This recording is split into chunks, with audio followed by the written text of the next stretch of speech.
Lucas capítulo 2, a partir do versículo 25. É o cântico de Simeão. É forte esse texto, principalmente esse final. Imagine você, quando for visitar uma criança e na hora que for ministrar sobre ela algum tipo de bênção, louvou, adorou a Deus, amém, glória a Deus, identificou que ali era o Salvador, era aquele que iria trazer paz, consolação, libertação, mas olhar para a mãe do menino e falar assim: este menino está destinado para a ruína e elevação de muitos em Israel e para ser alvo de contradição. Sabe, queridos, nós temos muitas vezes uma maneira romântica de enxergarmos o cristianismo.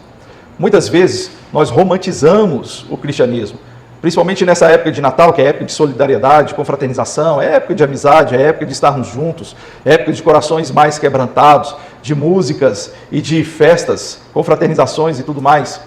Mas a gente pega o nascimento de Jesus e acha que é aquele menininho bonitinho na manjedoura, que cresceu, um menino de paz e amor, um menino que trouxe somente alegria para todas aquelas pessoas ali, e a gente esquece a historicidade de Jesus, que foi muito conflituosa. Jesus Cristo, sim, ele pregava paz, ele falava assim: olha, a paz que o mundo não pode te dar, eu dou a vocês. Mas em um dado momento ele falava assim: não vim dar paz a vocês, mas espada. A Bíblia ela vai nos falar que nós somos livres em Cristo Jesus. Foi para a liberdade que Cristo nos libertou, disse o apóstolo Paulo. Mas em outro momento vai dizer que nós somos servos de Jesus Cristo. A Bíblia vai nos falar que Jesus Cristo chamou todos aqueles cansados e sobrecarregados e prometeu alívio para eles. Tomem sobre vocês o meu jugo, que é manso e suave. Aleluia por isso. Mas no outro momento ele fala: se vocês quiserem ser os meus discípulos, vocês devem pegar a cruz e carregar essa cruz. E nós sabemos que mesmo estando debaixo do jugo de Jesus Cristo, muitas vezes nós estamos com um peso em nossas vidas, a responsabilidade. E a questão inicial não é se é manso e suave, porque isso é verdade, Jesus Cristo falou. A questão é se nós estamos confiando o suficiente para nós tornarmos este fardo suportável e passarmos pelo vale da sombra da morte, confiando no nosso bom pastor. Alvo de contradição. Alvo de contradição, o Senhor Jesus Cristo como sendo alvo de contradição. Por que isso? Por que será que Jesus Cristo, ao mesmo tempo que era paz, amor, liberdade, era salvação, consolo, Simeão diz o texto aqui que ele estava esperando a consolação de Israel, quando um pouquinho mais atrás vimos o sacerdote Zacarias entrando no lugar santo para oferecer o incenso no incensário do Senhor, e o anjo Gabriel apareceu a ele dizendo daquele que precederia Jesus Cristo, João Batista. Então ele diz assim: o nascimento dessa criança será para a alegria de muitos, não só a sua alegria, Zacarias, não só a alegria da sua esposa Isabel, Zacarias, mas de todos de Israel. Por quê? Porque eles ansiavam por salvação. Então estava vindo aquele que iria preceder o Salvador, o Messias, aquele que de fato, de verdade, ia tirar o povo de Israel do jugo pesado do Império Romano.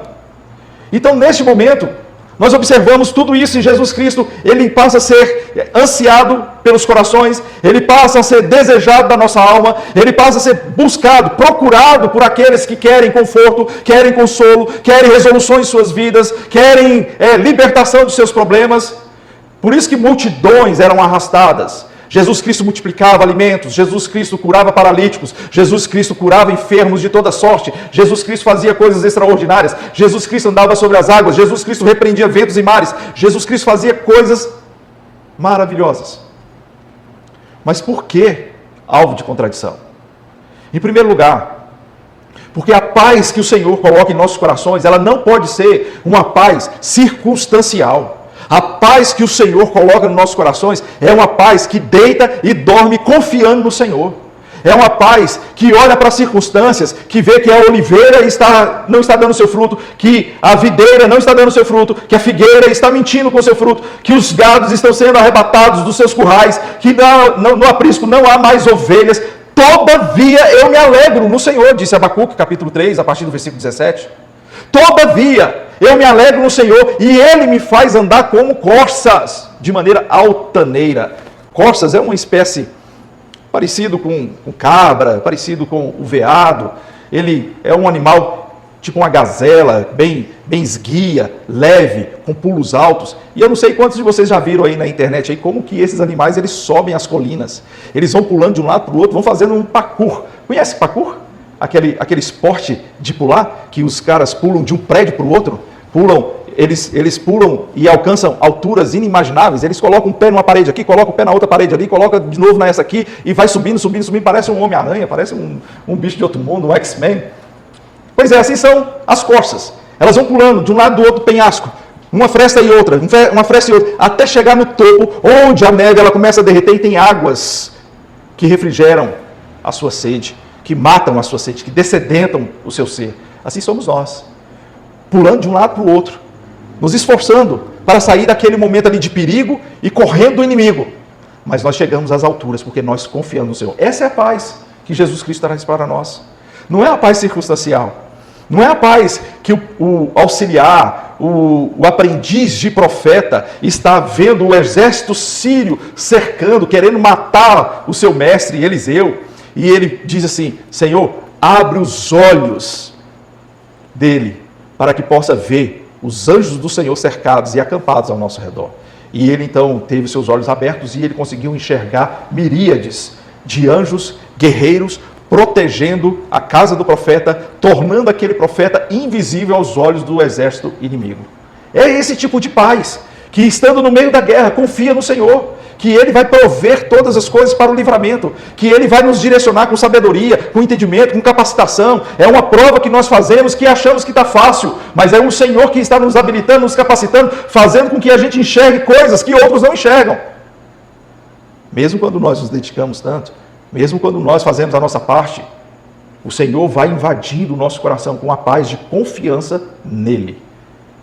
Depois, é uma liberdade, que é uma liberdade em Cristo Jesus, não para fazermos o que quisermos. Não dá. Não dá. Obviamente, todos nós sabemos disso. Nós não somos completamente livres. Você é livre completamente? Não, não é. Eu sou livre completamente? Não, não é. Não sou. Tenta sair do Brasil e entrar nos Estados Unidos sem visto, sem autorização. Tenta sair de um lugar e entrar em outro sem que aquele outro lugar autorize a sua entrada. Tente entrar num departamento onde tem uma placa restrita lá somente aos funcionários. Ou seja, a nossa liberdade, nós sabemos, não é uma liberdade completa. Mas que liberdade é essa que Cristo nos trouxe? A liberdade do pecado. A liberdade de que nós agora não precisamos ficar reféns do pecado.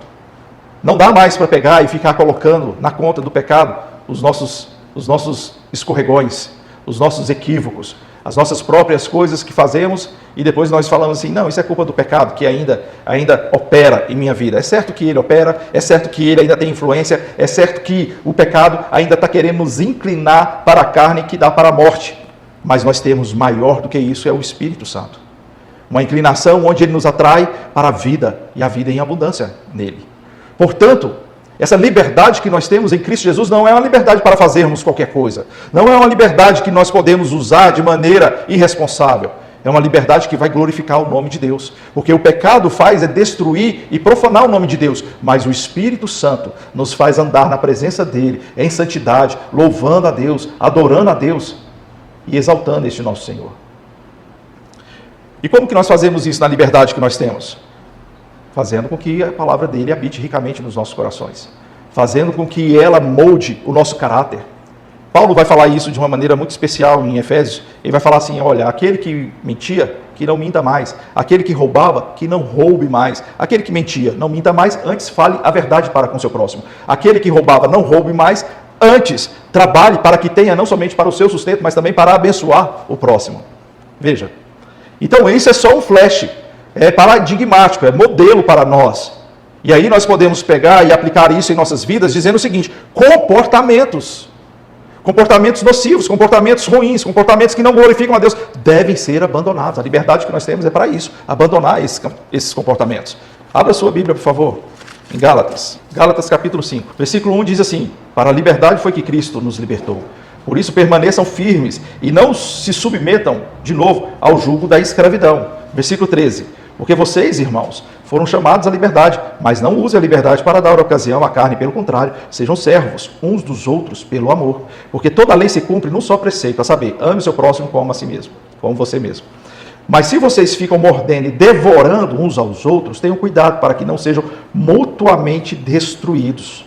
Digo, porém, o seguinte: vivam no Espírito e vocês jamais satisfarão os desejos da carne, porque a carne luta contra o Espírito e o Espírito luta contra a carne. Nós vivemos nessa luta, porque vocês são opostos entre si, para que vocês não façam o que querem, mas se são guiados pelo Espírito, vocês não estão debaixo da lei. As obras da carne são conhecidas: imoralidade sexual, impureza, libertinagem, idolatria, feitiçaria, inimizade, rixa, ciúmes, ira, discórdias, divisões, facções, invejas, bebedeiras, orgias, coisas semelhantes a estas. Declaro a vocês, como antes já os prevenis, que os que praticam tais coisas não herdarão o reino de Deus. Mas não foi para a liberdade que Cristo nos libertou?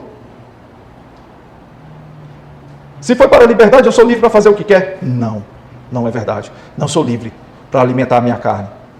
Para uma vez livre do pecado, usar o mesmo expediente do pecado para a minha vida. E observe aqui, eu não gosto muito de falar dos comportamentos, queridos, mas tem hora que a gente precisa falar. Pessoas iracundas, pessoas que ficam fazendo inimizade, pessoas que ficam com rixas, com ciúmes, irado, é irascível em todo tempo, toda hora. Você nunca parece que vai ver a pessoa de boa, você sempre vai ver a pessoa com raiva de alguma coisa. Pessoas que geram discórdia, divisões, facções, que têm invejas, e sem falar nas outras coisas que são piores. Nada disso, diz o texto aqui, vai permitir com que a pessoa entre no reino dos céus. Mas a salvação é pela graça, é pela graça. A salvação é pela graça e o Senhor Jesus Cristo nos capacita para nós nos afastarmos disso, pela graça dele. Aleluia. Porque uma vez que reféns desses comportamentos, algo, como diz um colega meu, que não está certo, está errado.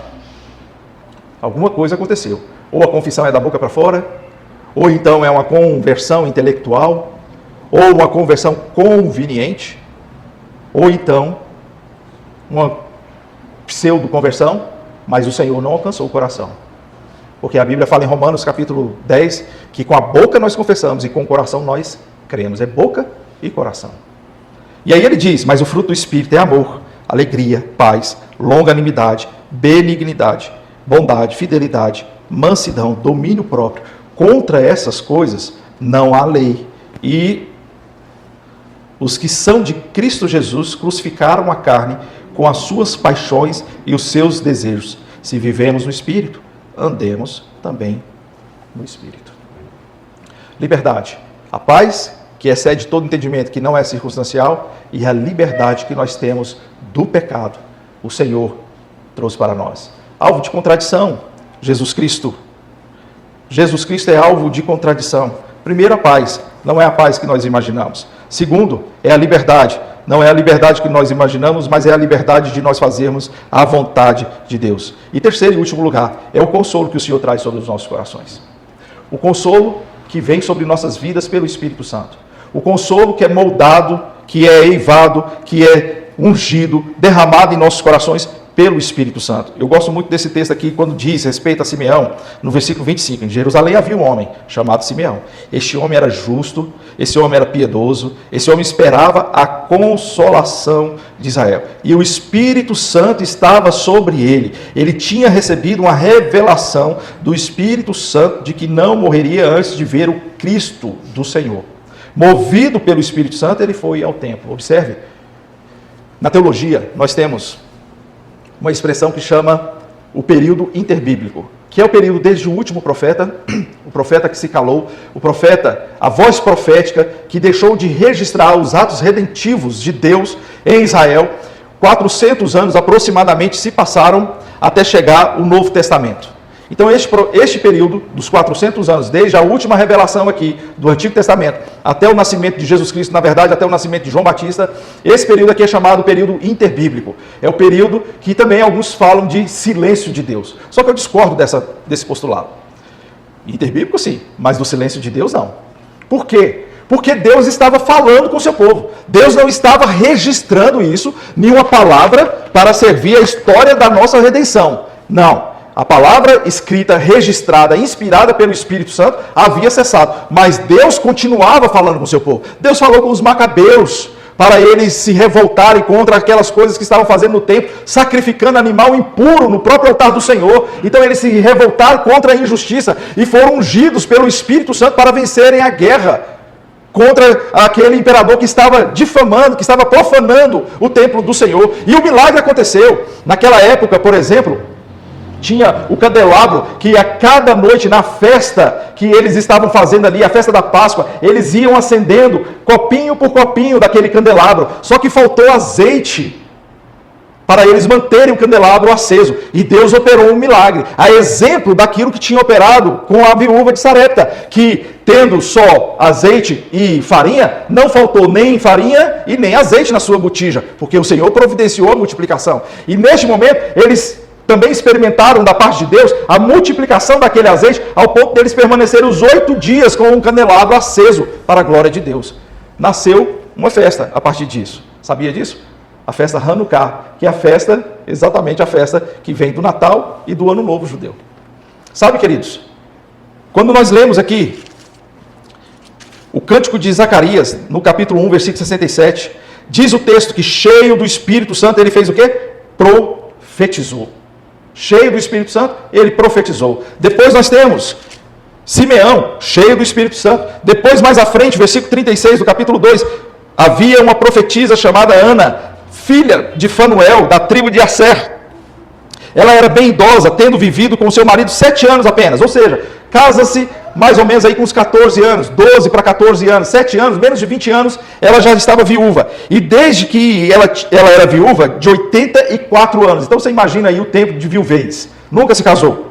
Ela não deixava o templo, mas adorava dia e noite com jejuns e orações. E chegando naquela hora, dava graças a Deus e falava a respeito do menino a todos os que esperavam a redenção de Jerusalém. Então vamos colocar aí mais ou menos 84 anos aí, essa mulher profetizando no templo. Não dá para sustentar o silêncio de Deus, porque Deus estava falando. A consolação do Espírito Santo em nossas vidas é para aqueles que buscam a Deus, para aqueles que vivem a sua vida justa e piedosa. Se a gente pegar Zacarias, a gente vai observar que ele e Isabel eram justos, piedosos, eles eram irrepreensíveis nos mandamentos e preceitos do Senhor, diz o texto lá em Lucas capítulo 1. Quando a gente pega Simeão, a gente vai observar que ele era um homem piedoso e justo, e esperava a consolação, ele buscava o Senhor. A consolação não é somente o Espírito Santo para selar os nossos corações. Quando nós recebemos Jesus Cristo, confessando com os nossos lábios, crendo com o nosso coração, recebemos o selo. O Consolador é enviado para nós, conforme João capítulo 16 nos ensina isso, a partir de Jesus Cristo. Eu vou, mas enviarei o Consolador para estar junto com vocês. Glória a Deus por isso, porque essa consolação nós esperamos também. O selo do Espírito Santo para nos colocar como filhos de Deus, salvos em Cristo Jesus. Mas há uma outra consolação, que é aquela que nos fortalece, que nos dá esperança. É aquela consolação que nós buscamos justa e piedosamente na presença de Deus. E isso vem com oração, isso vem com adoração, isso vem com louvor. Todas as expressões aqui, principalmente na época do nascimento de Jesus Cristo, demonstram isso. Eles eram justos, piedosos, irrepreensíveis, buscavam ao Senhor, e quando eles perceberam o agir de Deus, eles adoraram e louvaram ao Senhor. E Jesus Cristo, esse menino de contradição, ele vem mostrar, não basta a gente pegar e saber que o Espírito Santo selou o nosso coração. Por que eu digo isso? Primeiro, porque eu estou numa igreja presbiteriana. E a igreja presbiteriana, por um lado, ela tem uma teologia robusta, mas por outro lado, ela descansa nessa teologia robusta sem desenvolver a sua piedade, sem desenvolver o seu relacionamento com Deus de maneira fervorosa, intensa, profunda. Acha que o Espírito Santo é só o selo, acha que o Espírito Santo é só o penhor da nossa salvação, e esquece de buscar, esquece de adorar. Aliás, quantas vezes você ouve louvores entre um domingo e outro aqui da igreja? Na sua casa, no seu carro? Quantas vezes você ouve louvores? Músicas que vão elevar o seu espírito à presença de Deus. Quantas vezes, de fato e de verdade, você toma essa palavra como aquela que Ezequiel pegou e disse, o Espírito Santo disse para ele, pegue e coma essa palavra, se alimentar dessa palavra. Não é ler só para cumprir o plano, aleluia, porque nós lemos e cumprimos o plano para isso, e isso é bom. Mas é a gente pegar um texto desse aqui e nós observarmos, olha só o versículo 29, Senhor, pode despedir em paz o teu servo, segundo a tua palavra. Porque os meus olhos já viram a tua salvação, a qual preparaste diante de todos os povos, luz para a revelação aos gentios e para a glória do teu povo de Israel. Um homem dizendo o seguinte, eu estou em paz para morrer, eu estou em paz para deixar este mundo, porque ele não foi abandonado por Deus. Eu estou em paz para seguir o meu caminho, porque eu confio naquele que enviou Jesus Cristo, e agora eu posso trilhar este caminho tranquilamente, porque o Senhor é fiel. Só quem busca, de fato e verdade, o Espírito Santo, tem essa paz e esse consolo no seu coração. Só quem busca o Espírito Santo pode pegar e se desvencilhar de todas as coisas que ainda tentam aprisionar ao velho homem, escravo do pecado. Só quem busca o Espírito Santo pode ter uma paz que excede todo o entendimento, não fundamentada em circunstâncias, mas em promessas do eterno para nossas vidas.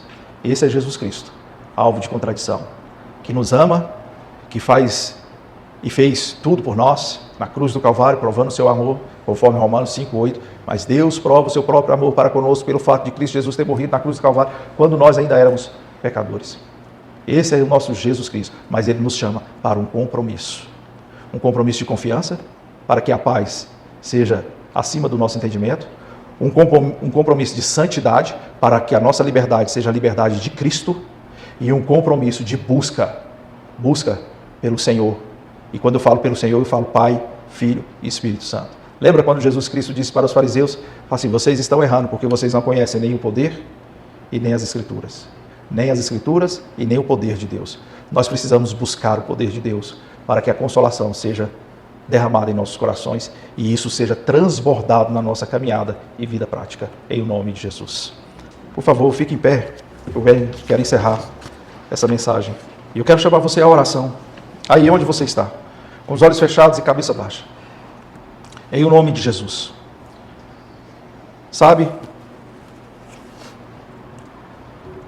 Deus é soberano, Deus é poderoso. Ele nos enviou a salvação, Jesus nasceu e reina. Glórias a Deus por isso. Nós confessamos e nós, de fato e de verdade, cremos com o coração nesse Cristo revelado, o Deus Emanuel, que está conosco, presente em todo o tempo. De fato e verdade, as palavras do Senhor são verdade e vida.